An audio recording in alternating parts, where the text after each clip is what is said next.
همه بچه‌ها ضمن که آماده شهادتن شبانه روز دارن. در واپسین روزهای پاییز، هنگامی که آسمان تهران رنگی از ابر و مه گرفته بود، مردی در اتاق فرماندهی هوافضای سپاه ایستاده و با دقت به صفحه نمایش رادار خیره شده بود. آن مرد کسی نبود جز سردار امیرعلی حاجی زاده، فرماندهی که نامش با پیشرفت‌های خیره کننده دفاعی ایران گره خورده است.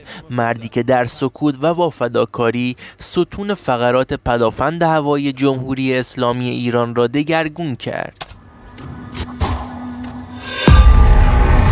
سردار حاجی زاده در دهه‌های اخیر تبدیل به یکی از مؤثرترین چهره‌های نظامی ایران شده است. او در کنار سردار شهید قاسم سلیمانی بخشی از پروژه بزرگ اقتدار مستقل نظامی جمهوری اسلامی ایران بود، اما برخلاف سلیمانی که بیشتر در میدان‌های نبرد زمینی حضور داشت، حاجی زاده نگاهش به آسمان بود، جایی که نبرد آینده در آن رقم می‌خورد.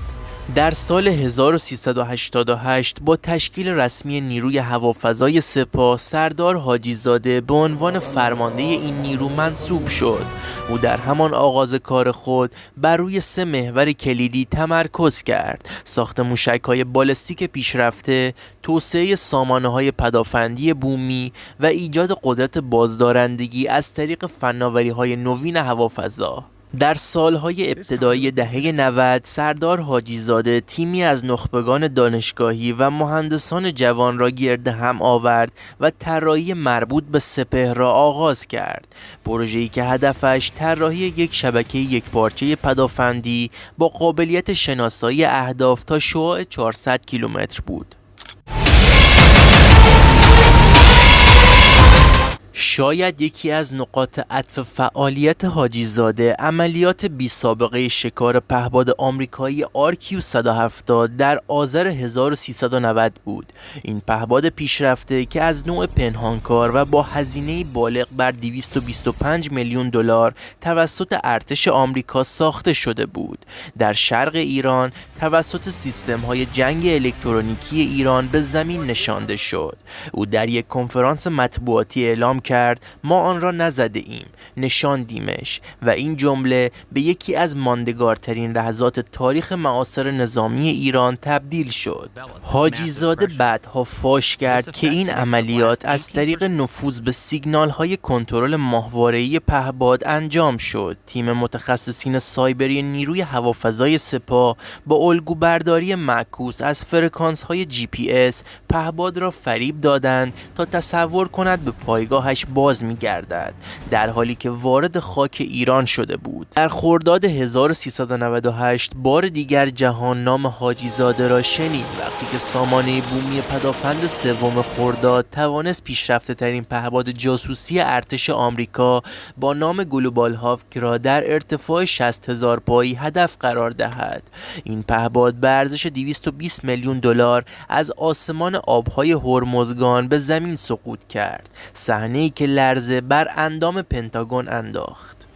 سردار حاجی زاده پس از عملیات گفت: ما نمیخواستیم جنگی رخ دهد، اما نشان دادیم که کوچکترین تجاوز به حریم ما بی‌پاسخ نخواهد ماند. این جمله بخشی از استراتژی بازدارندگی هوشمند ایران را فاش می‌کرد، یعنی استفاده از قدرت دقیق و محاسبه شده. سامانه 3 خرداد که توسط نیروهای تحت فرمان حاجی زاده ساخته شد، نماد جهش ایران در صنعت پدافند است. این سامانه قابلیت کشف، رهگیری و انهدام اهداف در شعاع 75 کیلومتری را دارد و می تواند همزمان با 4 هدف درگیر شود. در زمان سرنگونی گلوبال هاوک، این سامانه با بهره‌گیری از رادار فاز آرایه‌ای و موشک‌هایی با بالای سرعت 3 ماخ توانست هدف را بدون وابستگی به اطلاعات خارجی رهگیری کند. برخلاف بسیاری از سامانه‌های مشابه در جهان، 3 خرداد کاملا بومی است و در شرایط جنگ الکترونیک نیز میتواند فعالیت کند. این سامانه به عنوان بخشی از دیوار آهنین ایرانی شناخته می شود.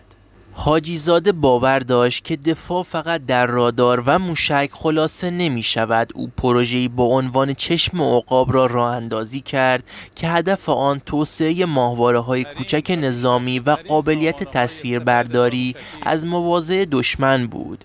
این پروژه بعدها با پرتاب موشک موفق ماهواره نور 1 و 2 به فضا در سالهای 1399 و 401 به ثمر نشست. در دل کویر سمنان، جایی که بسیاری حتی از وجود آن بیخبر بودند، پایگاه‌های موشکی زیرزمینی ایجاد شد. این تونل‌های عمیق به گونه‌ای طراحی شده‌اند که می‌توانند صدها موشک را در شرایط کاملاً امن نگهداری کنند و در لحظه نیاز به صورت خودکار شلیک نمایند. یکی از این پایگاه‌ها در نزدیکی خلیج فارس قرار دارد که در آن موشک‌های بالستیک عمود پرتاب آماده عملیات هستند. این طراحی تحت نظارت مستقیم سردار حاجیزاده انجام شده و حاصل 2 دهه تحقیق و توسعه است. در رویکرد نظامی حاجیزاده، جنگ باید هوشمند و محدود باشد. به همین دلیل تمرکز ویژه‌ای بر ساخت موشک‌های نقطه زن صورت گرفت. موشک‌هایی مانند فاتح 110، ذوالفقار، دسفول و خرمشهر همگی قابلیت هدف قرار دادن نقطه‌ای در فاصله صدها کیلومتر را دارند. موشک‌های ایرانی برخلاف بسیاری از نمونه‌های دیگر از سیستم‌های هدایت ترکیبی استفاده می‌کنند، مانند اینرسی، اپتیکی، GPS و راداری. این یعنی حتی در صورت اخلال در یک سیستم، سایر اجزا عملیات را کامل می‌کنند. پس از ترور سردار قاسم سلیمانی در دی ماه 1398 ایران تصمیم به پاسخ نظامی مستقیم گرفت. اقدامی بی سابقه در برابر ارتش آمریکا. فرماندهی طراحی و اجرای حمله موشکی به پایگاه عین الاسد عراق در اختیار حاجیزاده بود. در سحرگاه 18 دی بیش از 12 موشک بالستیک نقطه زن سپاه به این پایگاه اصابت کرد. هر موشک با اختلاف چند متر به اهداف خود برخورد کرد. هیچ سیستم پدافندی آمریکایی موفق به رهگیری آنها نشد. پس از این حمله، پنتاگون اعلام کرد بیش از 100 نظامی آمریکایی دچار آسیب مغزی شده‌اند. اعترافی که قدرت نقطه‌زنی موشک‌های ایرانی را تایید کرد. سردار حاجیزاده نه تنها یک فرمانده نظامی بلکه یک معمار ساختاری بود. او شبکه‌ای از نخبگان دانشگاهی، متخصصین دفاعی و مهندسان را در قالب شرکت‌های دانش بنیان پدافندی به کار گرفت. او به جای وابستگی به واردات از داخل کشور نیرو پرورش داد. همین رویکرد باعث شد که بسیاری از تحریم‌ها بی اثر بمانند. اکنون در سال 1403 شمسی آسمان ایران بیش از هر زمان دیگری امن است. سامانه‌های راداری و موشکی ساخت داخل، پهپادهای رهگیر، هواپیماهای شناسایی و ماهواره‌های دیدبان همگی میراث تلاش‌های شبانه روزی مردی هستند که نامش در تاریخ ایران ماندگار شده است. سردار حاجیزاده گرچه امروز در میان ما نیست، اما او فرماندهی است که ثابت کرد میتوان بدون تکیه به غرب در برابر بزرگترین ارتش‌های دنیا ایستاد.